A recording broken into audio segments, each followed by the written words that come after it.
नारायणं नमस्कृत्य नरं चैव नरोत्तमं देवीं सरस्वतीं व्यासं ततो जयमुदीरये। शान्ताकारं भुजगशयनं पद्मनाभं सुरेशं विश्वाधारं गगनसदृशं मेघवर्णशुभाङ्गं लक्ष्मीकान्तकमलनयनं योगविद्यार्णगम्यं वन्दे विष्णु भवभयहरं सर्वलोकैकनाथं। श्री ऋषभदेव जी ने कहा, पुत्रों, इस मृतलोक में यह मनुष्य शरीर दुख में विषय भोग प्राप्त करने के लिए ही नहीं है। ये भोग तो भिष्टाभोजी शुकर कुकरादि को भी मिलते ही हैं। इस शरीर से दिव्य तप ही करना चाहिए जिससे अंतःकरण शुद्ध हो, क्योंकि इसी से अनंत ब्रह्मानंद की प्राप्ति होती है। शास्त्रों ने महापुरुषों की सेवा को मुक्ति का और स्त्री संगी कामियों के संग को नरक का द्वार बताया है। महापुरुष वे ही हैं जो समान चित्त, परम शांत, क्रोधहीन, सबके हित चिंतक और सदाचार संपन्न अथवा मुझ परमात्मा के प्रेम के ही जो एकमात्र पुरुषार्थ मानते हो। केवल विषयों की ही चर्चा करने वाले लोगों में तथा स्त्री, पुत्र और धन आदि सामग्रियों से संपन्न घरों में जिनकी अरुचि हो और जो लौकिक कार्यों में केवल शरीर निर्वाह के लिए ही प्रवृत्त होते हो, मनुष्य अवश्य प्रमादवश को कर्म करने लगता है। उसकी वह प्रवृत्ति इंद्रियों को तृप्त करने के लिए ही होती है। मैं इसे अच्छा नहीं समझता, क्योंकि इसी के कारण आत्मा को ये असत और दुखदायक शरीर प्राप्त होता है। जब तक जीव को आत्म तत्व की जिज्ञासा नहीं होती, तभी तक अज्ञानवश देहादि के द्वारा उसका स्वरूप छिपा रहता है। जब तक यह लौकिक वैदिक कर्मों में फंसा रहता है, तब तक मन में कर्म की वासना ही भी बनी रहती हैं और इन्हीं से देह बंधन की प्राप्ति होती है। इस प्रकार अविद्या के द्वारा आत्म स्वरूप के ढक जाने से कर्म वासनाओं के वशीभूत हुआ चित्त मनुष्य को फिर कर्मों में ही प्रवृत्त करता है। अतः जब तक उसको मुझ वासुदेव में प्रीत नहीं होती, तब तक वह देह बंधन से छूट नहीं सकता। स्वार्थ में पागल जीव जब तक विवेक दृष्टि का आश्रय लेकर इंद्रियों की चेष्टाओं को मिथ्या नहीं देखता, तब तक आत्म स्वरूप की स्मृति खो बैठने के कारण वह ज्ञानवश विषय प्रदान गृह आदि में आसक्त रहता है और तरह तरह के क्लेश उठाता रहता है।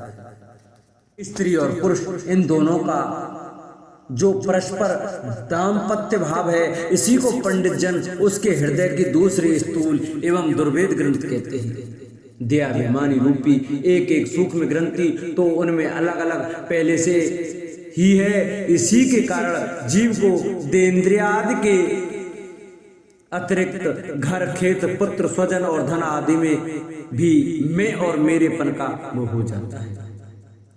जिस समय कर्म वासनाओं के कारण पड़ी हुई इसकी यह दृढ़ हृदय ग्रंथि ढीली हो जाती है, उसी समय वह दाम्पत्य भाव से निवृत्त हो जाता है और संसार के देहभूत अलंकार को त्याग कर सब प्रकार के बंधनों से मुक्त हो परम पद प्राप्त कर लेता है। पुत्रों, संसार सागर से पार होने में कुशल तथा धैर्य, उद्यम एवं सत्व गुण विशिष्ट पुरुष को चाहिए कि सबके आत्मा और गुरु स्वरूप मुझ भगवान में भक्ति भाव रखने से, मेरे परायण रहने से, तृष्णा के त्याग से, सुख दुख आदि द्वंद्वों के सहने से जीव को सभी योनियों में दुख ही उठाना पड़ता है। इस विचार से, तत्व जिज्ञासा से, तप से, सकाम कर्म के त्याग से, मेरे ही लिए कर्म करने से, मेरी कथाओं का नित्य प्रति श्रवण करने से, मेरे भक्तों के संग और मेरे गुणों के कीर्तन से, बैर त्याग से, समता से, शांति से और शरीर तथा घर आदि में मेरेपन के भाव को त्यागने की इच्छा से, अध्यात्म शास्त्र के अनुशीलन से, एकांत सेवन से, प्राण, इंद्रिय और मन के संयम से, शास्त्र और सत्पुरुषों के वचन में यथार्थ बुद्धि रखने से, पूर्ण ब्रह्मचर्य से कर्तव्य कर्मों में निरंतर सावधान रहने से, वाणी के संयम से, सर्वत्र मेरी ही सत्ता देखने से, अनुभव ज्ञान सहित तत्व विचार से और योग साधन से अहंकार रूप अपने लिंग शरीर को लीन कर दे। मनुष्य को चाहिए कि वह सावधान रहकर अविद्या से प्राप्त इस हृदय ग्रंथि रूप बंधन को शास्त्रोक्त रीति से इन साधनों के द्वारा भलीभांति काट डाले, क्योंकि यही कर्म संस्कार के रहने का स्थान है। तदंतर साधन का ही परित्याग कर दे। जिसको मेरे लोक की इच्छा हो अथवा जो मेरे अनुग्रह की प्राप्ति को ही परम पुरुषार्थ मानता हो, वह राजा हो तो अपनी अवोध प्रजा की, गुरु अपने शिष्यों को और पिता अपने पुत्रों को ऐसी ही शिक्षा दे। अज्ञान के कारण यदि वे उस शिक्षा के अनुसार न चलकर कर्म को ही परम पुरुषार्थ मानते रहे तो भी उन पर क्रोध न करके उन्हें समझा बुझाकर कर्म में प्रवृत्त न होने दे। उन्हें विषयासक्ति युक्त काम्य कर्मों में लगना तो ऐसा ही है जैसे किसी अंधे मनुष्य को जानबूझकर गड्ढे में ढकेल दिया। इससे भला किस पुरुषार्थ की सिद्धि हो सकती है? अपना सच्चा कल्याण किस बात में है, इसको लोग नहीं जानते। इसी से वे तरह तरह की भोग कामनाओं में फंसकर तुच्छ क्षणिक सुख के लिए आपस में बैर ठान लेते हैं और निरंतर विषय भोगों के लिए ही प्रयत्न करते रहते हैं। वे मूर्ख इस बात पर कुछ भी विचार नहीं करते कि इस बैर विरोध के कारण नरक आदि अनंत घोर दुखों की प्राप्ति होगी। गड्ढे में गिरने के लिए उल्टे रास्ते से जाते हुए मनुष्य को जैसे आंख वाला पुरुष उधर नहीं जाने देता, वैसे एक ज्ञानी मनुष्य को अविद्या में फंसकर दुखों की ओर जाते देखकर कौन ऐसा दयालु और ज्ञानी पुरुष होगा जो जानबूझकर भी उसे उसी राह पर जाने दे या जाने के लिए प्रेरणा करे। जो अपने प्रिय संबंधी को भगवत भक्ति का उपदेश देकर मृत्यु की फांसी से नहीं छुड़ाता, वह गुरु नहीं है, स्वजन नहीं है, पिता नहीं है, माता नहीं है, इष्ट देव नहीं है और पति नहीं है। मेरे इस अवतार शरीर का रहस्य साधारण जनों के लिए बुद्धिगम्य नहीं है। शुद्ध तत्व ही मेरा हृदय है और उसी में धर्म की स्थिति है। मैंने अधर्म को अपने से बहुत दूर पीछे की ओर ढकेल दिया है। इसी से सत्पुरुष मुझे ऋषभ कहते हैं। अब तुम मेरे उस शुद्ध सत्व में हृदय से उत्पन्न हुए हो, इसलिए मत्सर छोड़कर अपने बड़े भाई भरत की सेवा करो। उसकी सेवा करना मेरी ही सेवा करना है और यही तुम्हारा प्रजा पालन भी है।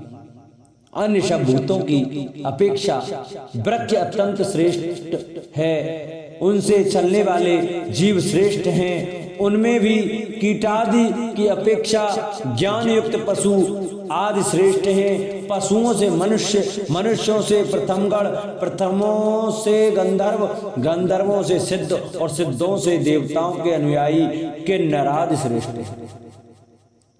उनसे असुर, असुरों से देवता, देवताओं से भी इंद्र श्रेष्ठ हैं। इसी से इंद्र से भी ब्रह्मा जी के पुत्र दक्षादि प्रजापति श्रेष्ठ हैं। ब्रह्मा जी के पुत्रों में रुद्र सबसे श्रेष्ठ हैं। वे ब्रह्मा जी से उत्पन्न हुए हैं, इसलिए ब्रह्मा जी उनसे श्रेष्ठ हैं। वे भी मुझसे उत्पन्न हैं और मेरी उपासना करते हैं, इसलिए मैं उनसे भी श्रेष्ठ हूं। परंतु ब्राह्मण मुझ से भी श्रेष्ठ है, क्योंकि मैं उन्हें पूज्य मानता हूं। सभा में उपस्थित ब्राह्मणों को लक्ष्य करके विप्रगण दूसरे किसी भी प्राणी को मैं ब्राह्मणों के समान भी नहीं समझता, फिर उनसे अधिक तो मान ही कैसे सकता हूं। लोग श्रद्धा पूर्वक ब्राह्मणों के मुख में जो अन्नादि आहुति डालते हैं उसे मैं जैसी प्रसन्नता से ग्रहण करता हूं, वैसे अग्निहोत्र में होम की हुई सामग्री को स्वीकार नहीं करता। जिन्होंने इस लोक में अध्ययनादि के द्वारा मेरी वेद रूपा अति सुंदर और पुरातन मूर्ति को धारण कर रखा है, तथा जो परम पवित्र सत्वगुण सम दम सत्य दया तप तितिक्षा और ज्ञान आदि 8 गुणों से संपन्न है, उन ब्राह्मणों से बढ़कर और कौन हो सकता है। मैं ब्रह्मादि से भी श्रेष्ठ और अनंत हूँ तथा स्वर्ग मोक्ष आदि देने की भी सामर्थ्य रखता हूँ, किंतु मेरे अकिंचन भक्त ऐसे निष्प्रय होते हैं कि वे मुझसे भी कभी कुछ नहीं चाहते। फिर राज्य अन्य वस्तुओं की तो वे इच्छा ही कैसे कर सकते हैं। पुत्रो, तुम संपूर्ण चराचर भूतों को मेरा ही शरीर समझकर शुद्ध बुद्धि से पद पद पर उनकी सेवा करो, यही मेरी सच्ची पूजा है। मन वचन दृष्टि तथा अन्य इंद्रियों की चेष्टाओं का साक्षात फल मेरा इस प्रकार का पूजन ही, इनके बिना मनुष्य अपने को महामोह में कालपास से छुड़ा नहीं सकता। श्री सुखदेव जी कहते हैं, राजन, ऋषभदेव जी के पुत्र यद्यपि स्वयं ही सब प्रकार सुशिक्षित थे, तो भी लोगों को शिक्षा देने के लिए उद्देश्य से महाप्रभावशाली परम सुवत भगवान ऋषभ ने उन्हें इस प्रकार उपदेश दिया। ऋषभदेव जी के 100 पुत्रों में भरत सबसे बड़े थे। वे भगवान के परम भक्त और भगवत भक्तों के परायण थे। ऋषभदेव जी ने पृथ्वी का पालन करने के लिए उन्हें राजगद्दी पर बैठा दिया और स्वयं उपशमशील निवृत्ति परायण महामुनियों के भक्ति ज्ञान और वैराग्य रूप परम हंसोचित धर्मों की शिक्षा देने के लिए बिल्कुल विरक्त हो गए। केवल शरीर मात्र का परिग्रह रखा और सब कुछ घर पर रहते ही छोड़ दिया। अब वे वस्त्रों का भी त्याग करके सर्वथा दिगंबर हो गए। उस समय उनके बाल बिखरे हुए थे, उन्मत्त का सा वेश था। इस स्थिति में वे आवनीय अग्निहोत्र की अग्नियों को अपने में ही लीन करके सन्यासी हुए और ब्रह्मवर्त देश से बाहर निकल गए। वे सर्वथा मौन हो गए थे। कोई बात करना चाहता तो बोलते नहीं थे। जड़ अंधे बहरे गूंगे पिशाच और पागलों की सी चेष्टा करते हुए वे अवधूत बने जहां जहां विचरने लगे। कभी नगरों और गांवों में चले जाते तो कभी खानों किसानों की बस्तियां बगीचों पहाड़ी गांवों सेना की छावनियों गौशालाओं अहीरों की बस्तियों और यात्रियों के टिकने के स्थानों में रहते। कभी पहाड़ों जंगलों और आश्रम आदि में विचरते। वे किसी भी रास्ते से निकलते तो जिस प्रकार वन में विचरने वाला हाथी को मक्खियां सताती है, उसी प्रकार मूर्ख और दुष्ट लोग उनके पीछे हो जाते और उन्हें तंग करते।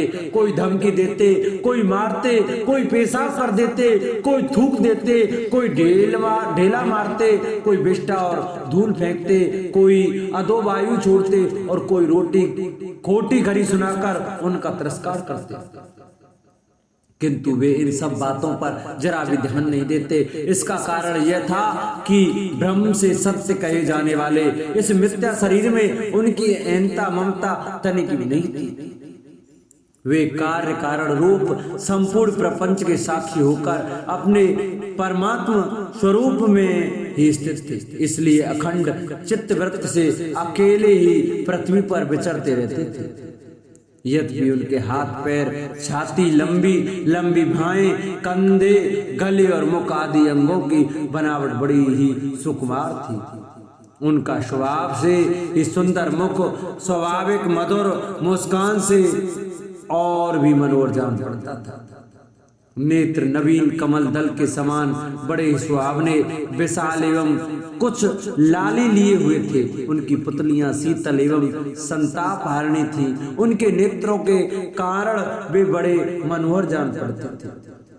कपोल कान और नासिका छोटे बड़े न होकर समान एवं सुंदर थे तथा उनके अस्फुट हास्य युक्त मनोहर मुखारविंद की शोभा को देखकर पुर नारियों के चित्त में कामदेव का संचार हो जाता था।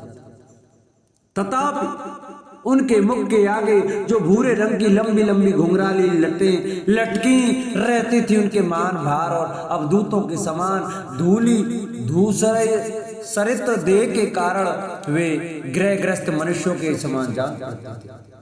जब भगवान ऋषभदेव ने देखा कि यह जनता योग साधना में विघ्न रूप है और इससे बचने का उपाय बीभत्स वृत्ति से रहना ही है, तब उन्होंने अजगर वृत्ति धारण कर ली। वे लेटे ही लेटे खाने पीने चबाने मलमूत्र त्याग करने लगे।